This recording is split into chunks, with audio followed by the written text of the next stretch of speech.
வணக்கங்க. துள்ளி குதித்து ஓடிட்டு இருந்தே அபிஷேக் எட்டாச்சு உடக்கு அப்படின்னு கேட்குறீங்களா? நம்ம நாகார்ஜுனா சாரோட கேரக்டரை உள்வாங்கலான்ற ஒரு சின்ன முயற்சி. இன்றைக்கி வந்து தோழா படத்தோட மூவி ரிவ்யூ பார்க்க போகிறீங்க.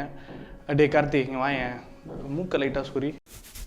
ரொம்பலாம் ஆத்துறதுக்கு முன்னாடி சிம்பிளாக சொல்லணுன்னா சாதாரணமான கதை தான். இப்போ காக்கானரி கதை தான் சொல்கிற விதம்னு இருக்குல்ல. அதனால் ரொம்ப ஆர்டினரி ஸ்டோரியை வந்து கார்த்தியோட காமிக்கல் டைமிங் வச்சு காப்பாற்றிருக்காங்க. ஒரு வட்டத்துக்குள்ளே நடக்கிறதே கஷ்டம், சேர்லேயே உட்காந்து நடிக்கணுன்றது பெரிய சேலஞ்சு. இவ்வளோதான் ஃபேஸ் கட்டு, இதுக்கு மேலே ஒரு மூமெண்ட்லாம் கொடுக்க முடியாது. அது நடுவில் நம்ம நாகார்ஜுனா சார் வந்து செம்ம பர்ஃபார்மன்ஸ் பண்ணியிருக்காரு. Because of the fact experience எவ்வளோ வருஷமாக நடிச்சிட்டு இருக்காரு செம்ம மேட்டரில். அப்புறம் நம்ம கார்த்தி வந்து இயல்பாகவே வரக்கூடிய விஷயம் என்னென்னு பார்த்தீங்கன்னா காமெடி. அவர் அதை அடிக்கடி ட்ரை பண்ணலாம்னு நினைக்கிறேன். பட் நேச்சுரலாக அவரோட comical timing, facial expressions, body language எல்லாமே வந்து சூப்பராக ஒர்க் அவுட் ஆகிருக்கு. தமன்னா வந்து கேர்ள்ஸ்லாம் அநேகமாக அவங்க எங்கே டாப் வாங்கினாங்க, இந்த லிப்ஸ்டிக் சூப்பராக இருக்கே, அவ்வளோதான் நோட் பண்ணுவாங்கன்னு நினைக்கிறேன். பெருசாக பர்ஃபார்மன்ஸ்லாம் இல்லை, 2 சீனில் தான் டைட் ஷாட்டே இருக்குது. மற்றபடி முன்னாடி நடந்துக்கிட்டே இருக்காங்க அழகாக கிளாம் டால்.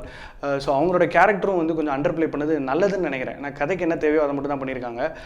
அதை தொடர்ந்து வந்து பிரகாஷ்ராஜ் சார் இவ்வளோ விருதுகள்லாம் வாங்கிட்டார், அவர் அதே ஸ்பேஸ்க்குள்ளேயே தான் அவர் அடைக்கிறாங்க. இன்னும் கொஞ்சம் வித்தியாசமாக நடிக்கலாம் சார் நீங்கள் அப்படின்றது நிறைய ரசிகர்கள் போய் சொன்னால் அவரே அப்படின்னு ரியலைஸ் பண்ணுவார்னு நினைக்கிறேன். ஃபர்ஸ்ட் ஹாஃப் வந்து கொஞ்சம் ரிலேட்டிவ்லி லென்த்தி தான், இன்டர்வல் பிளாக் பவர்ஃபுல்லாக இருக்குது. செகண்ட் ஹாஃபும் டக்குன்னு முடிஞ்சிருது.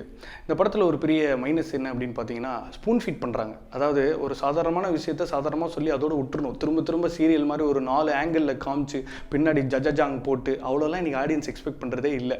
சொல்லிட்டியா ஓகே, அவருக்கு கைகால் விளங்காது, அவர் வந்து ஓகே ஃபிசிக்கலி சேலஞ்சு, இவர் ஹெல்ப் பண்ணுறாரு, அவ்வளோ தானே கதை, அடுத்து வா அப்படின்ற அந்த ஒரு தேடல் நம்ம மனசில் வருது. ஏன்னா அவங்க ஒரு பாலை வச்சே திரும்ப விக்கெட் எடுக்க ட்ரை பண்ணுறாங்க.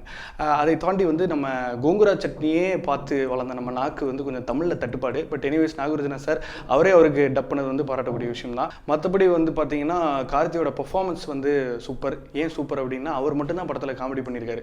கூட யாராவது இந்த காமெடியன் சைட் கிக்லாம் வச்சுருந்தாங்கன்னா டெஃபினட்டாக வந்து கதையை விட்டு வெளியே போயிருப்பாங்க. இந்த படத்தோட பெரிய சக்ஸஸ் என்ன அப்படின்னா கதையில் மட்டும் கான்சன்ட்ரேஷன் இருக்கிறதுனால பெருசாக எந்த விதமான டீவியேஷனும் இல்லை. அதுதான் இன்னொரு ஒரு மைனஸ் பாயிண்ட்டும் கூடன்னு சொல்லலாம். மினிமல் கேரக்டர்ஸ் அவங்களே கதைக்குள்ளே வளர்ந்துக்கிட்டு இருக்கிறதுனால அடுத்து என்ன வரப்போகுதுன்றது கூட நமக்கு முன்கூட்டியே தெரிஞ்சிருது. ஸோ என்ன சஸ்பென்ஸ், அடுத்து என்ன சொல்ல போகிறீங்க, திகில், அந்த மாதிரிலாம் கிடையவே கிடையாது. ரொம்ப சிம்பிளாக ஒரு ஸ்டோரி தான். Everything about the film is ரிச்சுங்க. சான்ஸே இல்லை.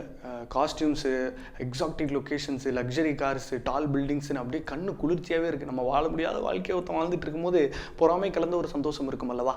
PS வினோத் சார் தான் கேமரா. ஆள் ஆல்ரெடி இருப்பார் போல். ஏகப்பட்ட டாப் ஆங்கிள், கிரேன் ஷாட்டு அப்படின்னு மூமெண்ட்டில் கலகி எடுத்துருக்காரு.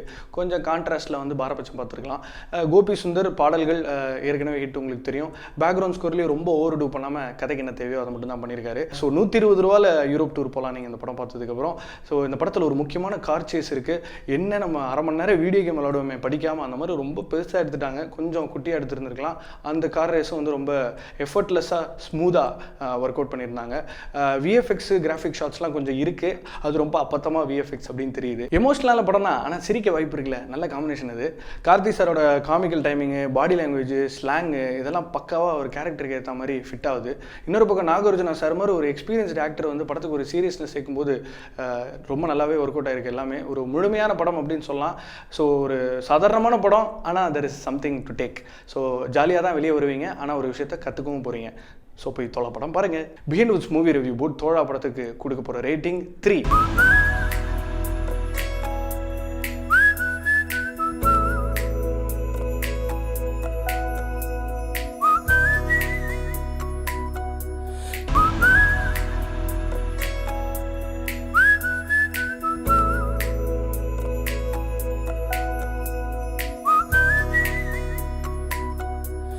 மனமெல்லாமே புதிதா.